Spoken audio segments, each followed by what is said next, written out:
Motion for the approval of the two cabinet principal secretaries, not cabinet secretaries, but maybe in the future they will be cabinet secretaries.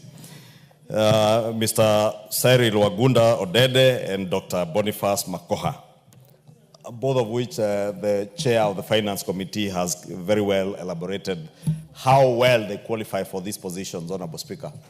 Honorable Speaker, I also want to agree with the leader of minority that indeed it is important to recognize that when a government is formed, it is formed on behalf of the people of Kenya to serve all the people of Kenya. And therefore, anybody within the boundaries of the country who is qualified and a Kenyan can serve in any position. And that is why, Honorable Speaker, those of us who are fundis believe in the broad-based government, and not just the broad-based government because it brings us together, but because it also harnesses and creates synergy of expertise from across the political divide. That you do not need to discriminate against anybody on the basis of where they come from. You've had Mr. Cyril Wagunda Odede is Jasuna, somebody from Suna. And if for the first time since independence, we have a Jasuna as a principal secretary, that tells you then the country is moving in the right direction, Honorable Speaker. I look forward also to the day very soon. I know we have had principal secretaries from Kikuyu constituency. But not from Gashie. And also some from Gashie in Kiambu. And I look forward to a time in the near future where we'll have a cabinet secretary from Gashie, Honorable Speaker, in Kiamba constituency of Kiambu County. But Honorable Speaker, allow me also to speak to the two state departments that have been created, or rather this new one on the State Department of Public Investments and Asset Management. Honorable Speaker, and to speak to Mr. Odede and tell him he is coming into a State Department where he is being appointed at the right time. And I say at the right time, Honorable Speaker, because this country is coming from a backdrop where we are implementing IMF-led reforms that were more tax-based. Honorable Speaker, following the events of last year, we have to consciously now move away from tax-based reforms in the country, Honorable Speaker, and balance this with investments, and more so investments where you can be able to raise money to carry out public investments without necessarily going back to tax Kenyans. And the Public-Private Partnership Act that we enacted in this House, Honorable Speaker, almost 3 years ago, has existed in our books, but we have been extremely slow in rolling out public-private partnerships in this country, Honorable Speaker. Honorable Speaker, where you come from in Gilgil, you know on a Friday and a long weekend like this one, people take hours to get to Nakuru, a distance of less than 200 kilometers. That should take you less than an hour. Some spend there, actually. Yeah, people have slept on the road between Kinale and Gilgil. Those going to the western parts of Kenya over Christmas, some had to turn away and come back to Nairobi because they couldn't make it. Those who could not afford to fly or use the train. And yet they had planned to travel up country. But it is because we have had challenges with doing these roads and expanding our infrastructure in a way that we will do it without necessarily hurting Kenyans. An opportunity lies, and Cyril must know that he has a golden opportunity to unlock the huge potential that we have to implement public investments using public-private partnerships. Correct. And I'm not just talking about the Nakuru, Rironi, Nakuru, Mau Summit, all the way to probably Malaba, dual carriage, and making it an expressway like the Nairobi Expressway. There are many opportunities. Honorable Speaker, the investments that we are seeing at Bomas of Kenya through PPPs, there are many opportunities to implement such projects and position our country in a way that we'll be able to attract even tourists who are coming for conferencing, not just getting to the game reserves, Honorable Speaker. Because, let me not use what I was going to use, but our neighboring countries, Honorable Speaker, And allow me to give the example of Rwanda, which is a much smaller economy than ours, not as well connected to the rest of the world as Nairobi, was going to overtake Nairobi in terms of conferencing and conventions, Honorable Speaker. But investments that we are seeing at the Bomas of Kenya will unlock now this potential, attract more people, more business coming into Nairobi for conferencing and conventions, and also investments into the country, Honorable Speaker. Therefore, I want to tell Cyril he has his job well cut out for him. We expect that this new State Department will have a paradigm shift from tax-based reforms now to investment-based reforms in terms of being able to raise resources from the private sector to be able to unlock our potential in terms of infrastructure investments. Even the SGR, Honorable Speaker, the JKA airport.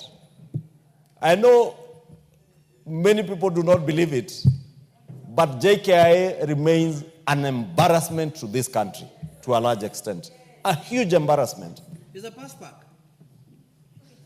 I hear the minority leader saying it looks like a bus park, like Machakos County bus park.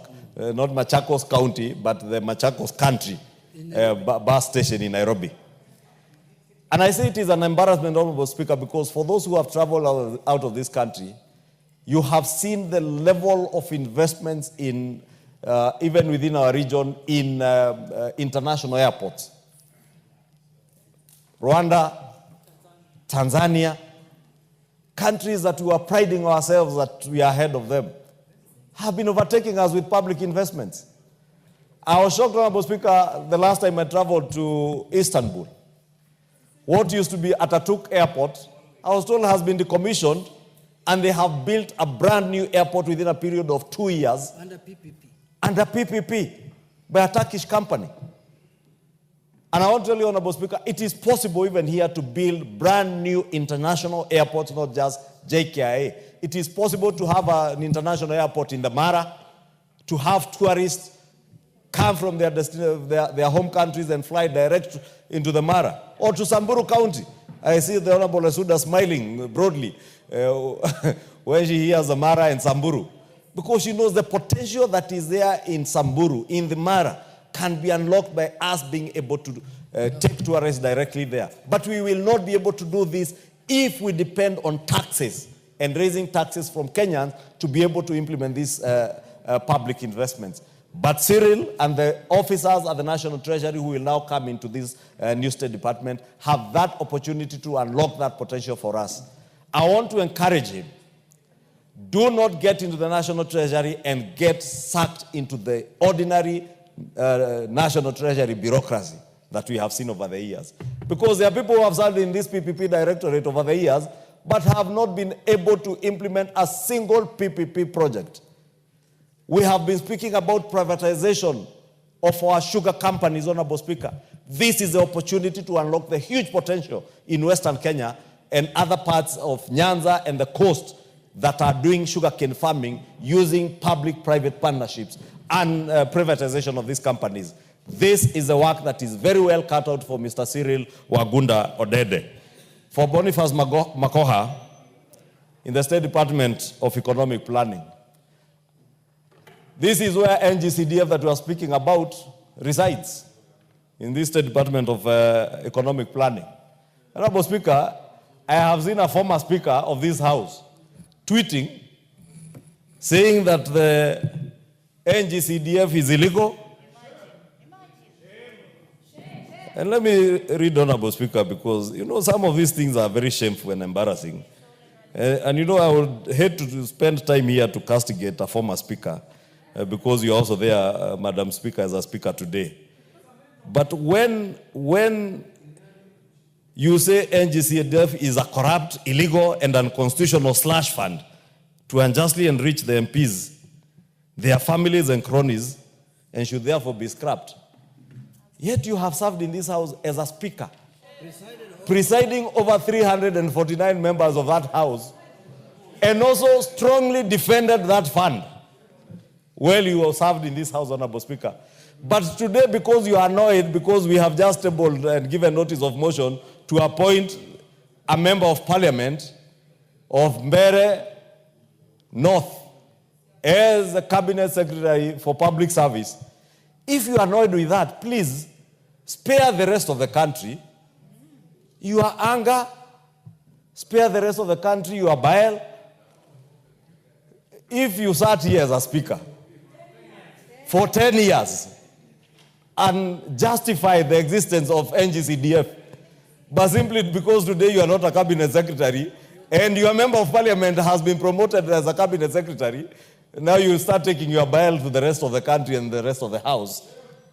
I mean, it's embarrassing, it's shameful, it's uncalled for, and I would advise the culprits to cool down, relax.